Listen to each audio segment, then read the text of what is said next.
Welcome to the 53rd video of Bangkok Unmasked, the YouTube channel that helps you get the most out of your visit to Bangkok City. If you're new here, please consider subscribing. In this video, I'm going to list a number of the key Bangkok tourist traps and give you suggestions for alternatives, should you want to give them a miss. Let's get started. First off, I want to make it clear that all of the Bangkok tourist traps are interesting in their own way. That said, there are many people out there, myself included, who want to try and avoid tourist traps if possible. I'm of the opinion that you should try most things once. However, in the cases below, there really are solid alternatives that have just as much value and are off the tourist trail. Bangkok tourist traps number 1, Khao San Road. Khao San Road has been a must-visit backpacker destination for literally decades. As an aside, the euphemistically named Khao San Palace is where I spent my first few nights in Bangkok, 19 years ago. You'll see backpackers lugging massive rucksacks up and down the road literally 24/7. While Khao San Road can be a great place to meet other travellers and party, it's way commercialised. The place is nothing like it used to be. Now you'll find Starbucks, Boots, convenience stores and chain bars and restaurants. To make matters worse, the government has even made moves to try and remove street vendors from the pavements of Khao San Road. If the place had any charm, this was one of the primary reasons. Ultimately, with the internet and a general improvement in English language skills amongst the Thai, it's debatable whether there's a need for Khao San Road anymore. If I was you, I'd seriously consider heading to one of the trendy areas of Bangkok, such as Edgar Mai or Thong Lo. Here you'll be able to rub shoulders with the locals instead. My guess is that you'll have a much better time, as the locals around Khao San Road are nowhere near as friendly as they used to be. Frankly, these days I go to great lengths to avoid Khao San Road. Note, if you Google Hostel Thong Lo, you'll find plenty of really cheap places to stay. Bangkok tourist traps number 2, the Grand Palace. The Grand Palace is a beautiful place. It really is. The problem is that it's now overrun with hordes of Chinese tour groups. No exaggeration, when I went there last year, there were literally thousands of Chinese and more tour buses than I could count. The beauty of a place like the Grand Palace is hard to take in if you're constantly being elbowed and shoved at every turn. There's also the issue of having to pay a 500 baht, or around $15 entry fee. While one ticket also includes entry to the Vivan Mek Palace, this is the Teakwood Palace, and Abhisek Dusit Throne Hall, 500 baht per person is a bit much if you're travelling as a family or a large group. If I was you, I'd seriously consider visiting some of Bangkok's other amazing temples, most of which are free and a damn sight more peaceful. I recently covered the top 10 best temples in Bangkok in the video, Why Visit Bangkok? 13 Reasons Why. Click on the eye icon above to check it out. Bangkok tourist traps number 3, Chatuchak Market. Chatuchak Market is the biggest open-air market in Thailand. For that matter, it's got to be one of the biggest open-air markets in the world. To me, this fact is a negative as much as a positive. Fully exploring the market is a mission, a major mission. You'll get lost, trust me. If you're lost in the heat of the day, your experience will really suck. When anyone asks me to go to Chatuchak Market in hot season, it'll be a very short conversation. If I was you, I'd head to the Wat Pho Market or Train Market in Sinakarin, Bangkok. This is an authentic open-air bazaar which sells an incredible array of vintage collectibles and memorabilia from yesteryear. Where else in Thailand can you find a pristine 1950s Cadillac next to vintage leather jackets, French chandeliers, and 1960s action figures from Japan? Combine all this with cool restaurants, bars, and snack stalls, and you have a fun night out from sunset through to midnight, Thursday to Sunday. Note, there are 3 sections to the Wat Pho Market. Section number 1, Market Zone. Here you'll find everyday products like shoes, in-trend fashion, children's toys, and homeware. Section number 2, Warehouse Zone. Here you'll find everything from household goods, old electronic appliances and used auto parts, to second-hand clothes, shoes and fashion accessories. All vintage in style, of course. Note, it's not uncommon to see hobbyist items such as old cameras, bikes, Coca-Cola collectibles and Japanese anime toys on sale as well.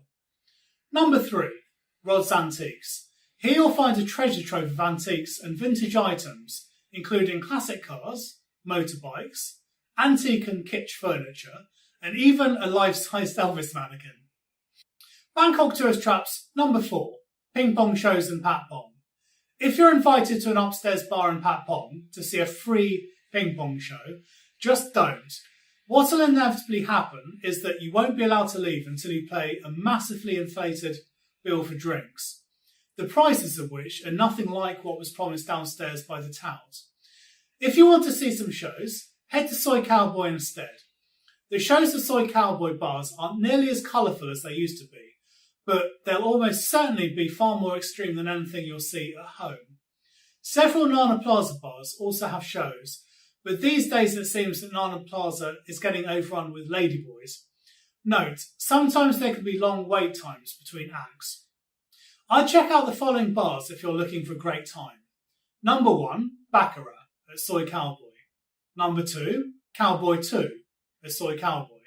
Number 3, Crazy House at Soy Cowboy. Number 4, Tilak at Soy Cowboy. Number 5, Rainbow 4 at Nana Plaza. And number 6, Shark at Soy Cowboy. Soy Cowboy is where many expats head to party. Bangkok tourist traps number 5, Sky Bar. I really do love this place. That said, since appearing in The Hangover Part 2, Sky Bar is now one of the most popular attractions in Bangkok with tourists. Frankly, who can blame them? Enjoying a cocktail on the 64th floor with some of the best views in all of Bangkok takes some beating. The problem is, however, you'll be sharing the view with hundreds of other people who all have the same idea. It's hard to enjoy the experience when you're literally shoulder to shoulder and finding it impossible to get the right picture for social media. Bangkok has plenty of rooftop bars with amazing views, most of which are far cheaper than Sky Bar 2. I recently covered the best rooftop bars in Bangkok in the video Why Visit Bangkok? 13 Reasons Why. Click on the eye icon above to check it out. Bangkok tourist traps number 6, Wat Pho. Like the Grand Palace, Wat Pho also suffers from massive overcrowding, which really ruins the experience. If you want to check out a giant Buddha statue, don't despair. There's an alternative that most tourists miss, the solid gold Buddha statue at Wat Tri Mit. This is the largest gold Buddha in the world, weighing in at a hefty 5.5 tons. One other thing, entrance to Wat Tri Mit is free. Bangkok tourist traps number 7, Tailors and Gem Shops. Regarding gem shops, just don't. You will get ripped off unless you really know what you're buying. Even experts get ripped off in Bangkok gem shops. So to reiterate, just don't. Regarding tailors, this is also a minefield. While some Bangkok tailors are legit, none of the legit shops are particularly cheap. The most common scam is to produce your order in much lower quality fabric than you chose. Note, most of the cheap tailors all have their goods produced in the same factory, so quality won't differ much between them. For what it's worth, I rate Roberto Reggio next to Nana BTS station. The shop is owned by a Sikh chap called Bobby, and I've been using his services for nearly 17 years now. All of the friends I've introduced to his shop were pleased with what they got, and his prices. Bangkok tourist traps number 8, Tourism Authority of Thailand or TAT Shops.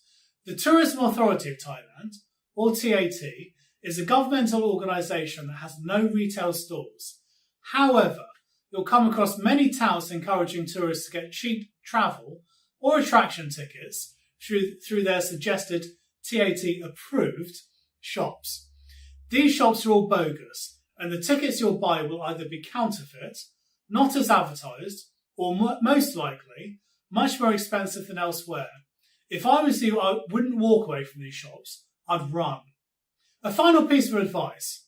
The tourist trap that most new visitors fall into is the first one they'll likely visit, Suvarnabhumi Airport. Whatever you do, don't go to one of the counters inside the airport to arrange transport to your hotel. Go outside to the taxi rank on level 1, where you'll pay the metered fare plus a small additional fee.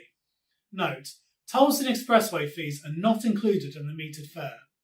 Also, there are large 6-seater taxis available for families who have lots of luggage. One other thing, if I was you, I wouldn't arrange hotels or tours within Suvarnabhumi Airport either. You'll almost certainly get ripped off. The only thing that I would do in the airport is buy a SIM card and possibly change some money. Check out a video that goes through changing money in Bangkok titled The Best Money Exchange Rates to Get Thai Currency in Bangkok, Super Rich, through the eye icon above. Anyway, that's it for this video. Expect a new video next week. For all you techies out there, this video is shot on a Samsung Galaxy S8 Plus and edited using HitFilm Express. To check out details on arranging a bespoke Bangkok tour with experienced tour guides, please click on the link in this video's description section. Finally, please don't forget to subscribe to this channel through the button below. Also, I'd like to hear from you if you have any questions or comments regarding Bangkok tourist traps. Maybe you have some suggestions of what to avoid in Bangkok. Please do reach out to me through the comment section of this video. Thank you very much for watching. I'll see you next week. Goodbye.